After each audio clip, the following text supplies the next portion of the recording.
Les damos la bienvenida a La Quinta Esquina y les pedimos que nos acompañen en los próximos minutos si les interesa hablar de la situación económica y laboral que estamos viviendo en los últimos meses y sobre todo desde que está en marcha la pandemia del coronavirus, que está afectando y mucho a algunos sectores laborales importantes.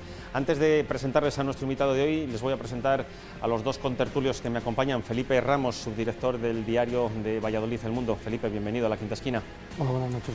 Y también Florencio Carrera, director de Es Radio Castilla y León y de La 8 Valladolid. Florencio, ya un veterano aquí, bienvenido también.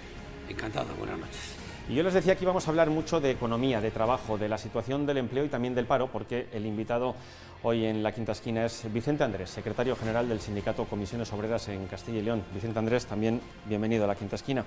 Muchas gracias y buenas noches a todos. Por empezar por lo más reciente, ha habido un acuerdo en la Junta de Castilla y León dentro del marco del diálogo social, donde se establecen una serie de ayudas, pero usted ya dice que es tan imprescindible como insuficiente la cantidad de dinero que se pone sobre la mesa. ¿Por qué es insuficiente? ¿Dónde falta dinero? Bueno, yo creo que la crisis que está por ver su dimensión, pero de momento se atisba que en los próximos 3 o 4 meses vamos a seguir sufriendo la situación pandémica, va a requerir más acuerdos, va a requerir más inyección económica, tanto para sujetar el empleo como para ayudas a los trabajadores. Por lo tanto, este es un acuerdo puente como el que hicimos el 25 de marzo, que fue otro acuerdo al principio de la pandemia. Por lo tanto, habrá que continuar hablando, negociando, pactando políticas de apoyo a las empresas y a los trabajadores. Hay que tener en cuenta que lo del cierre de la hostelería ha sido una cuestión de hace una semana y el proceso de concertación que hemos tenido del plan de choque viene desde el mes de septiembre y lo hemos cerrado en los primeros días de noviembre, donde todavía no se había producido el hecho. Por lo tanto, de inmediato, el viernes empezamos ya otro proceso de negociación, está convocada la reunión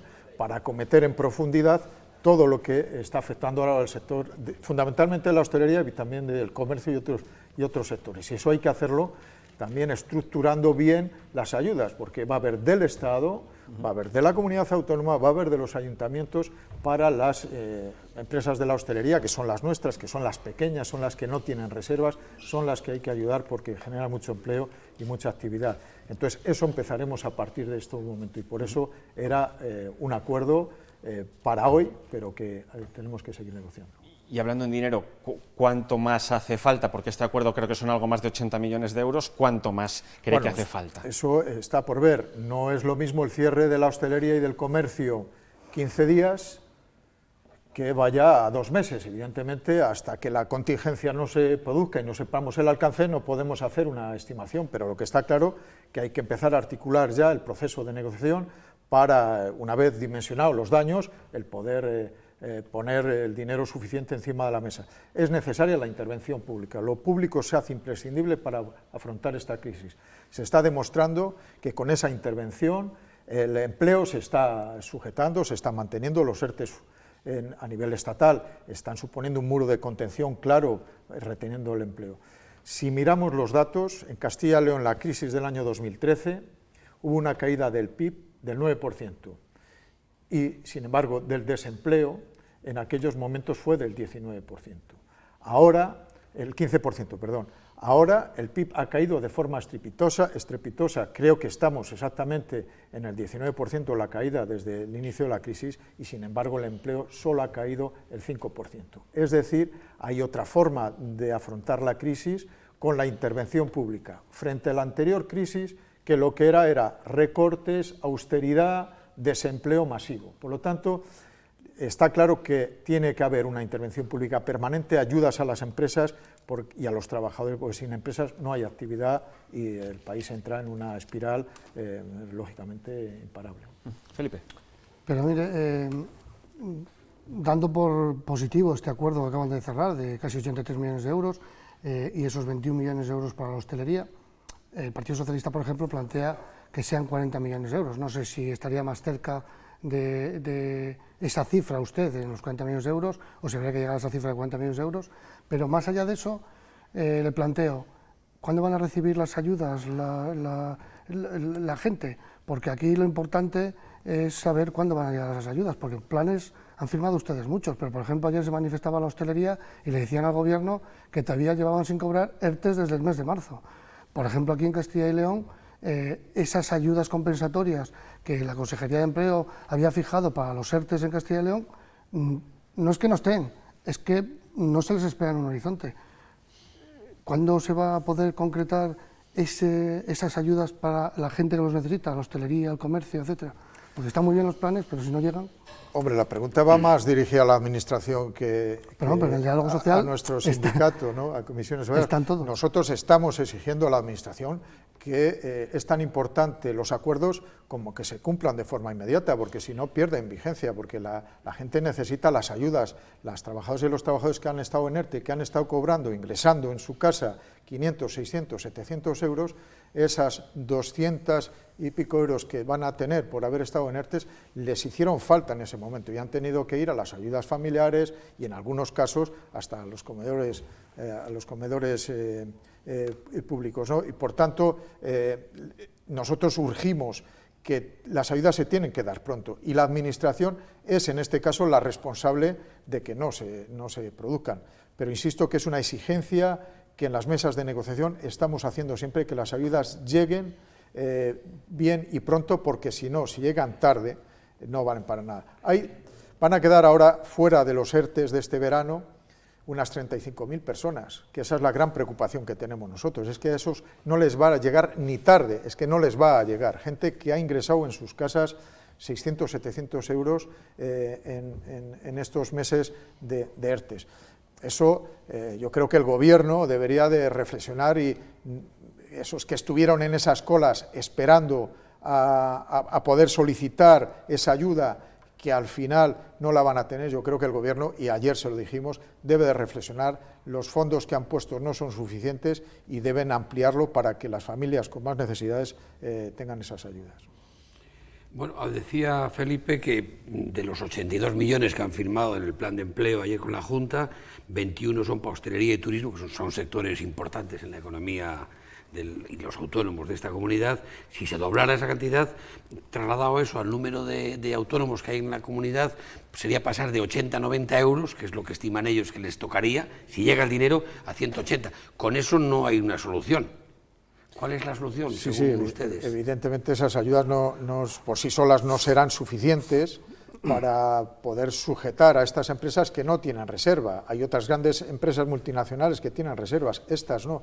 Esas ayudas evidentemente son insuficientes y por lo tanto nosotros ya ayer mismo le reclamamos al Gobierno que tiene que haber una mesa sectorial de la hostelería y el comercio con los representantes de la patronal y de los sindicatos del sector para profundizar y ver las necesidades que tiene el sector de la hostelería y el comercio. Hay que tener en cuenta que los acuerdos que firmamos ayer se acordaron a finales de octubre, como digo, y se han firmado ayer por todo el proceso interno, pero el problema de la hostelería y el comercio hay que afrontarlo en una nueva negociación. Esos 80 euros no llega para nada.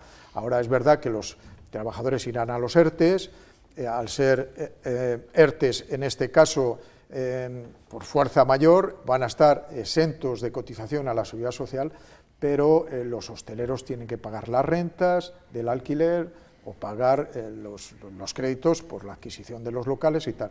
Y por lo tanto eso no es suficiente, pero no es el acuerdo no era una medida para salvar la hostelería, era una medida transitoria para cubrir unos problemas, pero ahora hay que afrontar eso en profundidad, o sea, eso está para empezar a trabajar en lo concreto. Mañana viernes tenemos ya la primera reunión y hay que ver cómo va a presentar el Gobierno de España también este plan. Hay que articularlo, España, Castilla y León y las administraciones locales.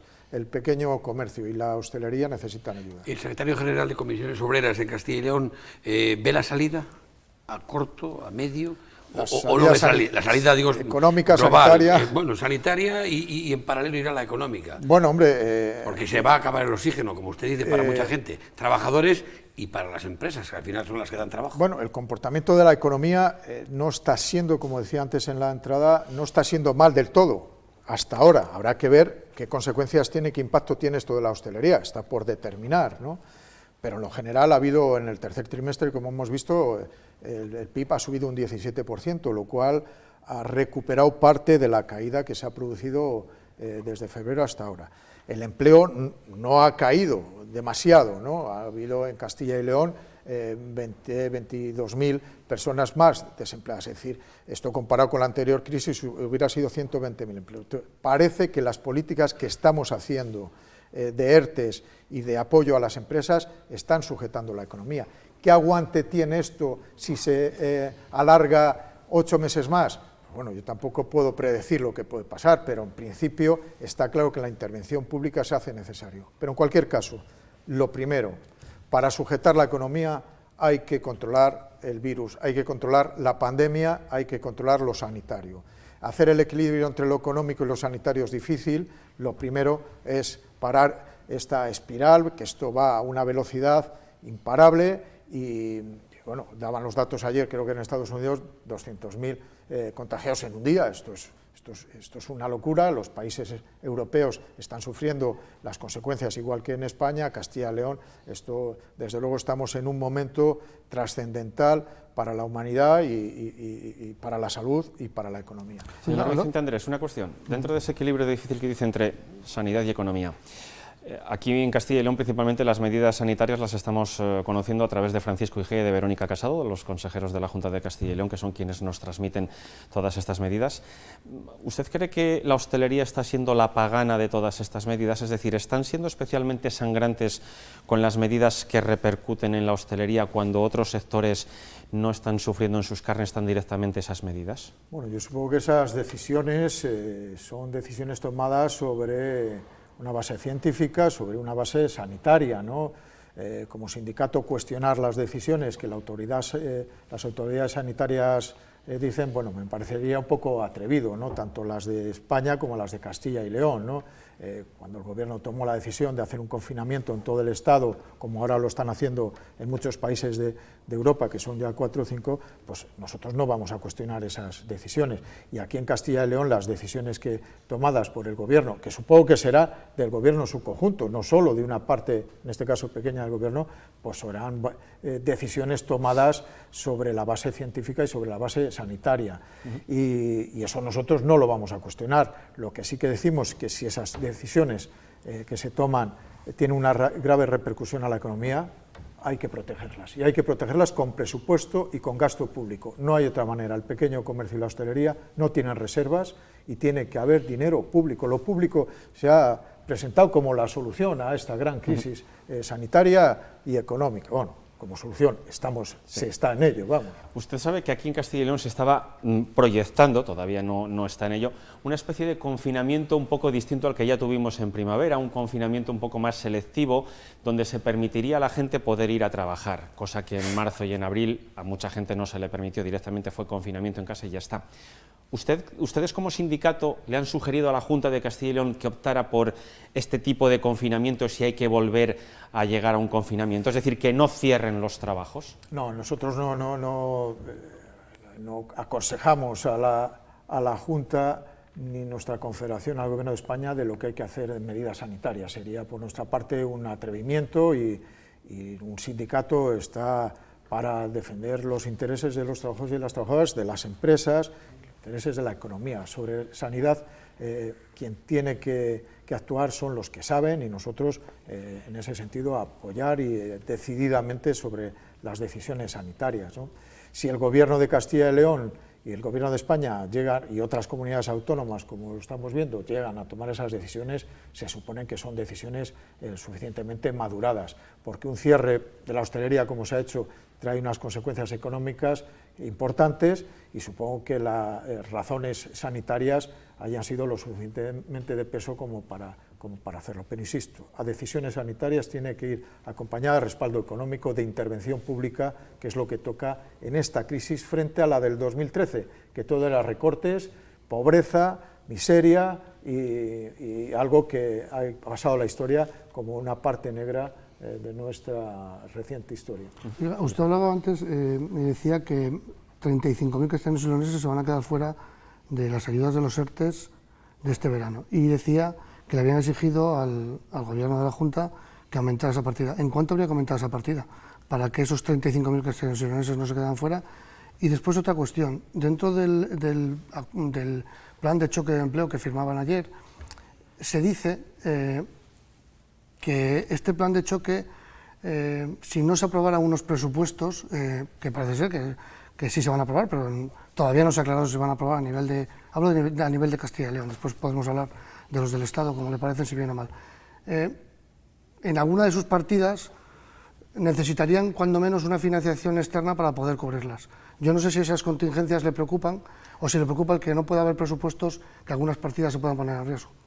Bueno, la verdad es que esta última pregunta, disculpar, no te la he entendido, pero respecto a la primera, ¿cuánto dinero haría falta para cubrir a esos 35.000 personas que se han quedado fuera? Pues nuestra estimación serían 12 millones, 13 millones, con lo que se podría, dependiendo de las jornadas parciales o no, es que, en fin, la pinza es un poco amplia, pero con eso se podría resolver todos aquellos que esperaron a las colas de forma innecesaria, que tienen los parámetros económicos bajos suficientes para tener derecho a ello, y desde luego sería un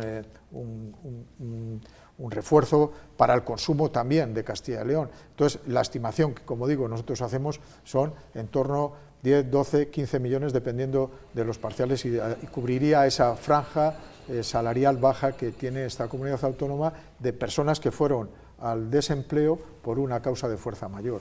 Y la segunda, me vas a disculpar, pero... a lo mejor, seguramente no me he explicado yo bien. No. Lo que yo quería decirles, y está en el plan de choque, si el que no haya presupuesto puede poner en riesgo alguna de las partidas de ese plan de choque, y si esa contingencia la tienen prevista. Hombre, en fin, nosotros no nos vamos a sujetar a que haya presupuestos, debe de haber, no puede haber unos presupuestos del año 18, en España ya les han presentado, en las Cortes no parece que, en las Cortes españolas parece que no va a haber enmienda a la totalidad o que no va a prosperar, por lo tanto presupuestos parece que va a haber. Aquí Castilla y León tiene que haber necesariamente presupuestos, ya está aprobado el techo de gasto prácticamente con 11.000 millones de euros, que es una cifra histórica en Castilla y León, y por lo tanto yo no contemplo el escenario de que no vaya a haber presupuestos, sería una locura seguir en el año 21 en plena pandemia con presupuestos del año 18, además habría un desfase, no habría justificación, tienen el apoyo parlamentario, el gobierno de coalición aquí suficiente, ¿no?, para hacerlo.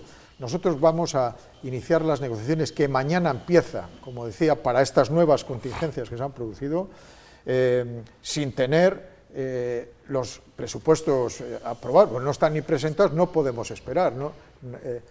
La gente no puede esperar, al menos los que nosotros representamos, que son los trabajadores y las trabajadoras, y CECALE a las empresas, no podemos esperar a que haya un presupuesto para tomar medidas. Las negociaciones deben avanzar y los presupuestos se deben de presentar, y tienen que ser presupuestos inversores, de gasto público, de intervención pública en la economía, no queda otra, y con los fondos europeos para canalizar un nuevo cambio de modelo productivo que en esta comunidad hace falta, pues si no, estamos abocados a seguir perdiendo población, y ahora es una gran oportunidad. Las crisis son oportunidades también para mejorar, otros para empeorar. La pobreza y el desempleo también está ahí, y esa es otra parte que... Lógicamente, y en coherencia con el sindicato del que es secretario general, usted está hablando siempre de lo importante que es lo público, ha hablado también de Europa. ¿Usted cree que Europa se fía de ese presupuesto del Estado que se está elaborando por un partido que gobierna en coalición con otro partido, o sea, por el PSOE y Podemos, y donde se han unido de forma entusiasta los antiguos etarras vinculados a Bildu, o Esquerra Republicana, o PDeCAT, que cree que eso les da tranquilidad? Unos presupuestos que para una parte importante de Europa son presupuestos socialcomunistas o muy izquierdosos. Bueno, yo creo que en Europa les importa poco quién apoya los presupuestos. El caso es que los presupuestos se ciñan a la política y a las normas europeas, ¿no? Yo creo que eso en Europa importa poco, ¿no?, aunque se quiera hacer de ello la oposición, que es legítimo, lógicamente, un descrédito de quien les apoya, ¿no? Pero bueno, aquí gobiernos del Partido Socialista, gobiernos del Partido Popular, Aznar, Felipe González, han estado apoyados por partidos nacionalistas, siempre el PNV, Convergencia y Unión en su momento, en fin, tal como está la configuración del Parlamento y la ley electoral, los nacionalistas siempre han jugado un papel clave en los presupuestos, antes unos, ahora otros. Eso forma parte de la democracia, pero bueno, no está descartadas tampoco otras opciones, porque ahí hay un partido liberal que está jugando también sus bazas para poder apoyar los presupuestos, aunque tenga... ¿Se refiere usted a Ciudadanos? Sí, me refiero a Ciudadanos, que no está descartado, ¿no? Ahí cada uno va jugando sus bazas. Pero ¿usted cree que eso no va a influir, que Europa abra un poquito más o menos el grifo para que España salga de esta? Es que las cuantías están determinadas. España ya tiene determinado 140.000 millones de euros, 70.000 en créditos y 70.000 en transferencias, es decir, de fondo perdido. Y eso es inalterable. De esos 70.000 que son a fondo perdido, para entendernos, 27.000 vienen ya, se van a aprobar para el año 21. Esos ya vienen en los presupuestos generales del Estado. Con independencia de que lleguen en octubre, noviembre, el Gobierno de España tiene la obligación de adelantarles. Esos están ahí. Es una gran oportunidad para cambiar el modelo productivo que necesita este país y no estar tan sujeto a otras burbujas inmobiliarias o de la construcción o del turismo, ¿no? Que como se ve, esto es muy dañino para nuestro país. ¿Pero usted se fía de estos presupuestos? ¿Cree que estos presupuestos son los que se necesitan ahora mismo en el país, en esta situación de crisis? Y sobre todo, ¿cree que los presupuestos, en esa previsión de crecimiento que hacen, va de acorde con la realidad? Porque podemos hacer una previsión de ingresos X, pero ¿usted cree que el país va caminando hacia una previsión de crecimiento del 9%? Bueno, los datos que dan los organismos internacionales avalan esas teorías de crecimiento que presenta el Gobierno, pero los presupuestos no dejan de ser presupuestos, que es un proceso obligado, se tiene que hacer estimaciones de ingresos y sobre todo de gastos, que a nosotros lo que nos interesa es también que cuadren las cuentas, pero evidentemente que las políticas que se hagan sean políticas sociales, que haya una mejor distribución de la riqueza y que se hagan políticas públicas, se refuerce la sanidad, la educación, en fin, y la intervención del Estado en la economía para que las cosas vayan mejor, se cree empleo de calidad, empleo fijo, porque estamos en un país precario, ¿no? ¿A usted esos presupuestos le gusta la música que tienen? Bueno, pues tienen fallos, supongo que mejorables y que el proceso se tramitará, pero en principio son unos presupuestos sociales, con inversión pública y de intervención pública, que es lo que nosotros venimos demandando. Lo que quiero saber es cómo están los de Castilla y León, que parece que va a haber una ampliación del endeudamiento, pero queremos saber efectivamente si aquí se va a reforzar la sanidad, si se van a mejorar la dependencia, las políticas de las residencias, de la tercera edad, si va a haber gasto de refuerzo de protección social, en fin, está por ver los presupuestos de la comunidad, que es donde nosotros tenemos una responsabilidad directa como sindicato, el tratar de proponer. Y aquí la cosa pasa por aumentar también los ingresos. La comunidad necesita más dinero, aunque no viene mal dotado, como digo, porque son 11.000 millones de euros que el techo de gasto no financiero, que es una parte buena. Y por cerrar esto de presupuestos, perdóname, Óscar, ¿qué valoración hace de esa subida del 21% al IVA del azúcar que daña sobremanera a Castilla y León? El 80% de la producción de remolacha y azúcar está aquí en esta comunidad, más de 5.000 empleos, más de 10.000 familias dependientes, y tenemos un ministerio que hace una campaña de que el azúcar mata, que cuando menos me parece un despropósito, por no calificarlo de otra manera. Bueno, en dependencia del acierto o no de la campaña, está claro que el azúcar tiene unas consecuencias, si se abusa de ella, negativos, pero eso es otro debate. 50 litros de aceite de oliva, que es muy buena, también lo tiene. Como todo, ¿no? Efectivamente. Nosotros hemos firmado el manifiesto que se firmó el viernes de la semana pasada, creo recordar, en contra de ese planteamiento, y lo ha hecho nuestra sección sindical. Yo creo que la campaña la podía hacer un tío más tonto, pero es difícil que alguien más tonto bueno, se ocurriera eso. Son decisiones que toman supongo que los que hacen el marketing, cómo impactar, y bueno, a mí me parece que no ha sido afortunado, sinceramente. Se podía haber hecho mejor, ¿no? Sí, señor Vicente Andrés, no le voy a preguntar por sanidad, ya nos ha dicho que las decisiones sanitarias usted no las valora, que para eso están unos expertos, pero nosotros, como bien sabe, estamos en una situación clínica en los hospitales muy complicada, están casi todas las UCIs colapsadas. Hemos tenido falta de personal sanitario en muchos centros médicos, ahora y durante estos meses. ¿Usted cree que la Consejería de Sanidad gestionó bien la parte laboral del personal sanitario? ¿Se ha hecho algo mal para que estemos como estamos? ¿Falta personal sanitario? ¿Cómo nos valora la situación laboral de ese personal sanitario? Bueno, claro, la pandemia ha venido sobrevenida. nadie la esperaba, y por lo tanto se ha respondido con los medios que se tenían, medios que eran escasos. La política de recorte presupuestaria, de bajada de impuestos y por lo tanto de menos ingresos, la capacidad menor de endeudamiento por las reglas europeas nos ha llevado a tener unos presupuestos cortos y se ha recortado de donde menos se tenía que recortar, de la sanidad. Entonces nos ha pillado la pandemia en una situación a Castilla y León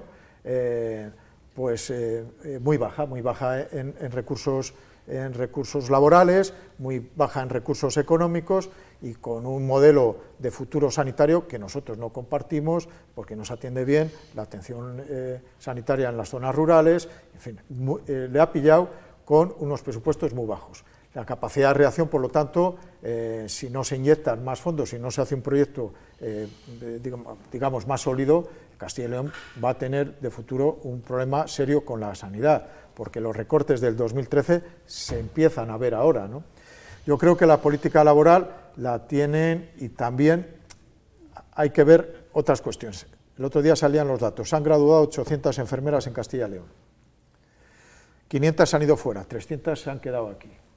Los médicos nuestros se van, de aquí se van a otras comunidades autónomas porque les ofrecen una contratación más estable y en algunos casos mejor remunerada, pero es que aquí se hacen contratos de un mes, de otro mes, sin saber hacia dónde vas a ir. Entonces, yo creo que es mejorable la política laboral.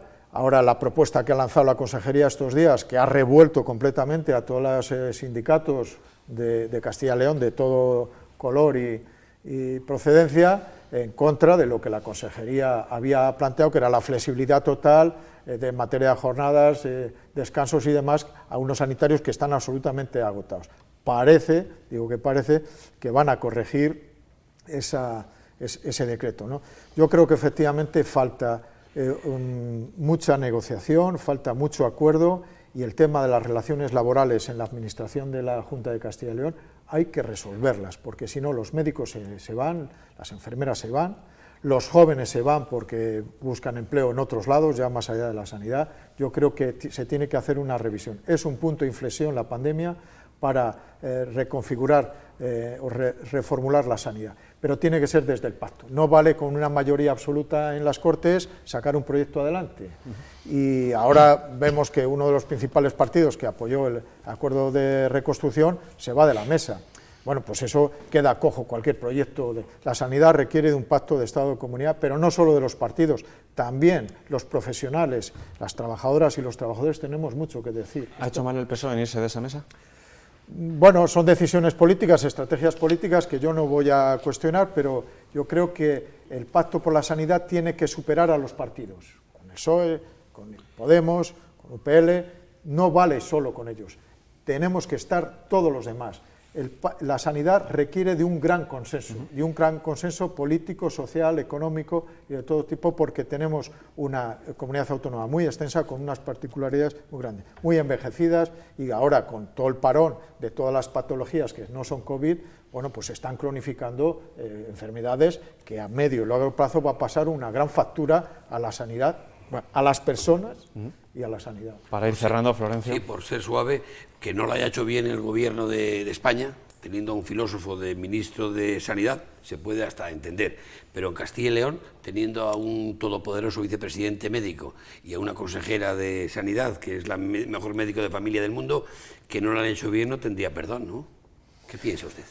Bueno, o igual lo han hecho bien. Bien, bueno, yo creo que primero la respuesta de las comunidades autónomas más o menos viene a ser muy parecida en el conjunto que yo no sé si eso es bueno o es malo, porque cuando lo hacía el Estado había una posición de las comunidades autónomas porque era el estado de alarma, todos confinados, en fin, hubo partidos incluso que no votaron a favor de los últimos estados de alarma. Ahora las comunidades autónomas, bueno, las comunidades autónomas cada uno toma unas decisiones que le parece oportuno, unos antes con la hostelería, otros después, unos piden el confinamiento total, otros esperan, en fin, es tan asimétrico este país que, por cierto, está quedando un poco al descubierto el tema del estado de las autonomías, que había que darlo una vuelta, ¿no?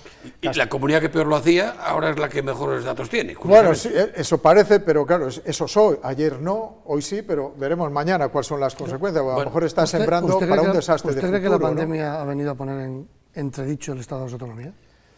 Bueno, yo no es que creo que hay que llega el momento 40 años después de la Constitución de darle una vuelta para mejorarlo. No me pregunté, ¿y cómo se mejora? Pues eso ya sería otro debate. Pero desde luego esa asimetría que ahora se está produciendo ha quedado en evidencia algunas cosas que yo creo que efectivamente España tiene que mejorar y es el momento de abrir ese debate. Una vez que superemos la pandemia, ahora hay que afrontarla con criterios comunes, si es posible, en el conjunto del Estado. Pero es verdad que también en Europa, de alguna manera, los Länder alemanes están tomando unas medidas, otros, en fin, que la descentralización en Europa también existe. En Pero nuestro España Länder, hay que revisar. Señor Andrés, no se me escape. En el Länder de Castilla y León le he preguntado por el señor Igea y por la señora Casado. ¿Qué piensa? Bueno, pues de su habrá. trabajo Bueno, yo político? creo que ese trabajo político, yo el sanitario, como digo, no le voy a juzgar porque sería un atrevimiento por parte de mi sindicato decir que sanitariamente se están equivocando porque ellos están tomando decisiones, se supone, sobre la base científica y tal, ¿no? En lo político, bueno, pues nosotros tenemos en estos momentos un acuerdo recién firmado ayer y por lo tanto en eso estamos contentos, pero ha habido un desencuentro importante por parte de los sindicatos y la patronal con la política que quiere hacer una parte del gobierno de coalición, ¿no? Nos sentimos muy agredidos con esos 35.000 personas que han quedado fuera de las ayudas de los ERTEs, el cuestionamiento del propio modelo de diálogo social que se ha puesto en cuestión intentando diluir a los sindicatos y a la patronal en el modelo, y lo que son las relaciones laborales, que es el SERLA, que es que los empresarios y los trabajadores nuestras desavenencias las resolvamos nosotros, y así lo hemos pactado porque la ley nos ampara y la sentencia del Tribunal Supremo lo avala, pues eso tampoco hay acuerdo. Entonces hay un problema de entendimiento con esa parte política que esperemos que con lo de ayer en relación al plan de choque suponga avanzar hacia una normalización, porque el diálogo social es construir entre todos las soluciones a los problemas que tiene esta comunidad, y eso ha sido un referente que muchas comunidades autónomas lo están tomando como referente este modelo, y sin embargo se quiere cambiar. Eso no puede ser y eso hay que mantenerlo. Empezamos con Juan Vicente Herrera, ha dado buenos resultados, están los ayuntamientos y hay que seguir manteniendo. En definitiva, es implicar a la economía y al mundo del trabajo en las soluciones para la economía y para el mundo del trabajo, y eso creo que el gobierno, la parte del gobierno, parece que con el acuerdo de ayer se ha dado cuenta que no se puede hacer algo en contra de nosotros, pero veremos cómo vienen las cosas. Vamos, que la intervención del presidente de la Junta ha puesto paz y ha venido a encauzar.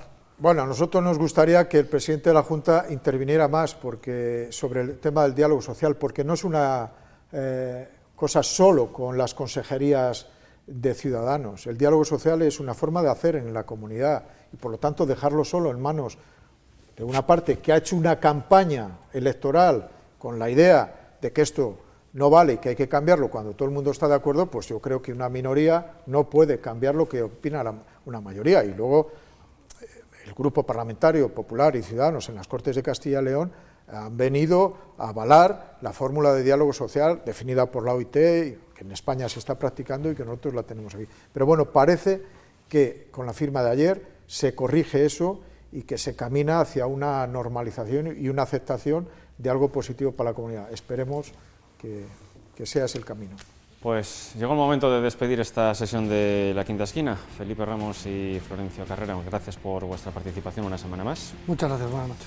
Buenas noches. Vicente Andrés, muchísimas gracias por haber estado con nosotros y esperemos que esas ayudas que dice que todavía faltan y que habrá que perfilar para quién y cuánto dinero y en qué plazos, pues que lleguen a un acuerdo pronto y que la gente que está en la calle y que lo necesita, pues que puedan ver un resultado real que les llegue a ellos, a sus bolsillos y que puedan pasar un poco mejor cada día. Por ello vamos a trabajar y muchas gracias por invitarme a este programa y poner la voz de mi sindicato y de los trabajadores ante la opinión pública a través de la televisión de Castilla y León. Muchas gracias. Gracias. Nosotros les invitamos a que la semana que viene nos sigan acompañando. Seguramente también hablaremos de cómo está la vida aquí en Valladolid y en Castilla y León, tanto a nivel laboral, económico, incluso también sanitario. Hasta entonces.